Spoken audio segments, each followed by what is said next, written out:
Good morning to all. I am Ravika from SIMT Nakodar. हमारा जो accounting का टॉपिक था, जो हमारी अकाउंटिंग स्टैंडर्ड्स थे, वो हमने अभी तक 12 स्टैंडर्ड्स किए थे। आज हम आगे की नेक्स्ट करेंगे। अकाउंटिंग स्टैंडर्ड 13 जो है वो अकाउंटिंग फॉर इन्वेस्टमेंट जो है वो कहलाता है। एसेट्स जो हैं इसमें देखो क्या क्या आता है। एसेट्स जो कि हमने अकाउंटिंग फॉर इन्वेस्टमेंट, इन्वेस्टमेंट क्या होती है, जब हमने जो है चीज़ों को बिजनेस पर्पस के लिए यूज़ करते हैं। यानी कि देखो, जब भी हम पैसे से पैसा बनाते हैं, कोई भी बिज़नेस ऐसा नहीं है जहाँ पे हमें इन्वेस्टमेंट ना करनी पड़े। हर एक बिज़नेस में ही जो है हमें इन्वेस्टमेंट जो है वो करनी ही पड़ती है, चाहे वो छोटे से छोटा हो या बड़े से बड़ा हो।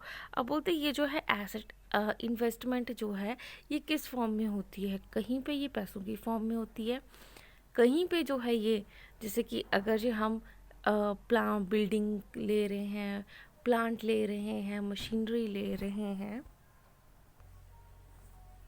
तो ये जो है ये क्या है कि एक तरह की इन्वेस्टमेंट है। ठीक है, इन्वेस्टमेंट जहाँ पे हम पैसे से पैसा बनाते हैं, लेकिन उसके लिए हमें सबसे पहले पैसा लगाना पड़ता है। ठीक है, एसेट जो है वो क्या है, वो अर्निंग इनकम्स होती हैं।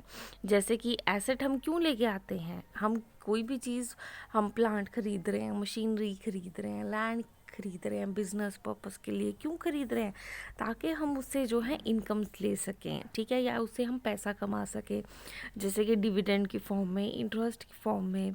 रेंट जो है वो कैपिटल्स के लिए, या एप्रिसिएशन के लिए। डेप्रिसिएशन होता है जब हम क्या करते हैं, टाइम के साथ चीज़ों को यूज़ करते हैं और वो ख़राब हो जाती हैं, तो उस चीज़ को हम क्या बोल देते हैं, डेप्रिसिएशन। जब टाइम के साथ साथ परमानेंट डिक्रीज जो है वो एक वैल्यू में आता है, उसे हम क्या बोल देते हैं, डेप्रिसिएशन।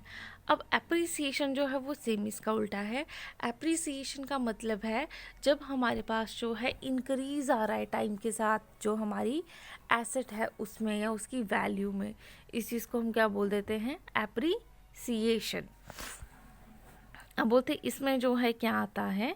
अब अकाउंटिंग फॉर इन्वेस्टमेंट के अंदर कौन कौन सी चीज़ें कवर होती हैं। सबसे पहले ये आती है इसमें classification of investment, cost of investment, valuation of investment, reclassification of investment, disposal of investment, disclosure of investment in financial statements. तो ये जो है ये कुछ तरह की क्लासिफिकेशंस जो हैं। क्लासिफिकेशन ऑफ इन्वेस्टमेंट का मतलब क्या है, जब हम चीज़ों को अच्छे से बताते हैं या इन्वेस्टमेंट को क्लासिफाई करते हैं कि हमने उसका डिविडेंड लेंगे, इंटरेस्ट लेंगे, हमने उसके शेयर लिए हैं, या हमने उसे किसी और पर्पज़ के लिए यूज़ किया है।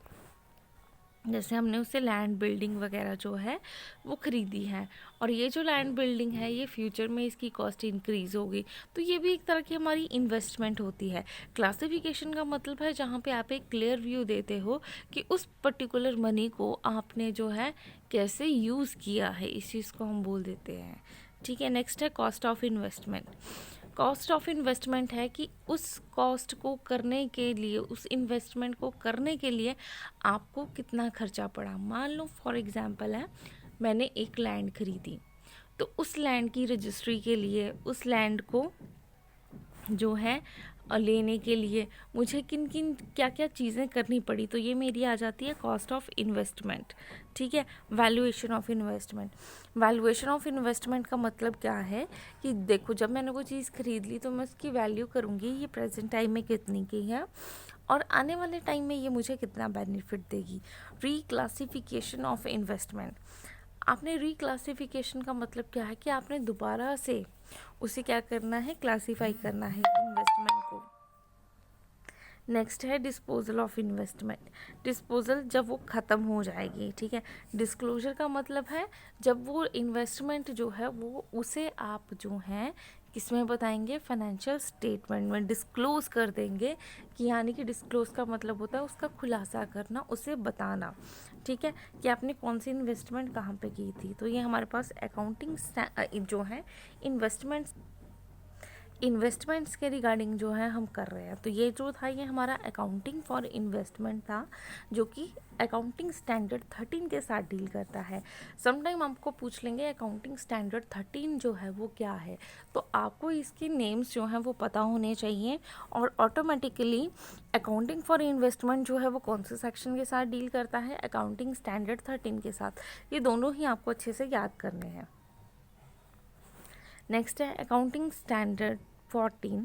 ये जो है डील करता है किसके साथ, अकाउंटिंग फॉर अमलगामेशन के साथ। अब सेक्शन 391 टू 394 जो है कंपनीज एक्ट का 1956, ये क्या कहता है, इसमें हमें जो है एक प्रोविज़न जो है वो अमलगामेशन के लिए दिया है। अब आप ये पूछेंगे कि अमलगामेशन क्या होती है। अमलगामेशन होती है जब एक स्ट्रॉन्गर कंपनी जो है वो क्या करती है, जो वीक कंपनी होती है उसे अडॉप्ट कर लेती है, और इसमें जो स्ट्रॉन्गर कंपनी होती है उसका नेम जो है वो चलता है, जो दूसरी कंपनी होती है, जो वीक कंपनी होती हैं, उसका जो है नेम ख़त्म कर दिया जाता है। इसमें हम बोलते हैं जब स्ट्रॉन्गर कंपनी टेक ओवर कर लेती है किसी वीक कंपनी को। टेक ओवर का मतलब क्या है कि वो जो है उनकी सारी मशीनरी जो है उसका नेम जो है वो क्या कर देती है, ख़त्म कर देती है।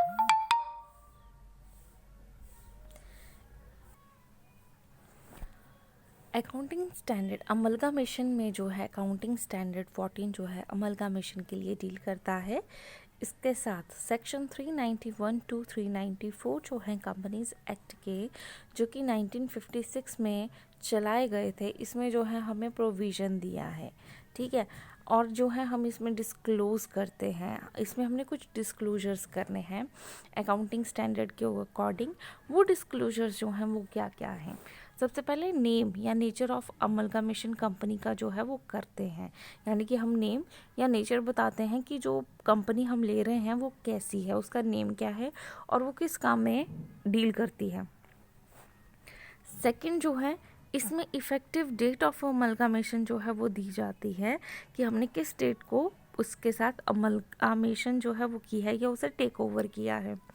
नेक्स्ट है मेथड ऑफ अकाउंटिंग जो है वो हमने कौन सा यूज़ किया था, और इसमें जो है हमारे पास स्कीम कौन कौन सी सैंक्शन की थी स्टेटस के अंदर, ठीक है।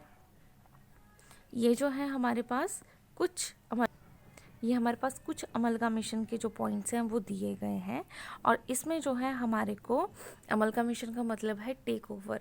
जब हमारी एक स्ट्रॉन्ग कंपनी वीक कंपनी को ख़त्म कर देती है, उसकी एसेट्स को ले लेती है, लेकिन इसमें जो नेम है वो स्ट्रॉन्गर कंपनी का जो है वो एग्जिस्ट करता है, यानी कि जो वीक कंपनी है उसका नेम जो है वो क्या होता है, ख़त्म हो जाता है, ठीक है। तो ये जो है ये अमलगामेशन होती है। थैंक यू क्लास, नेक्स्ट का हम कल करेंगे। कोई भी डाउट्स हैं आप पूछ सकते हैं।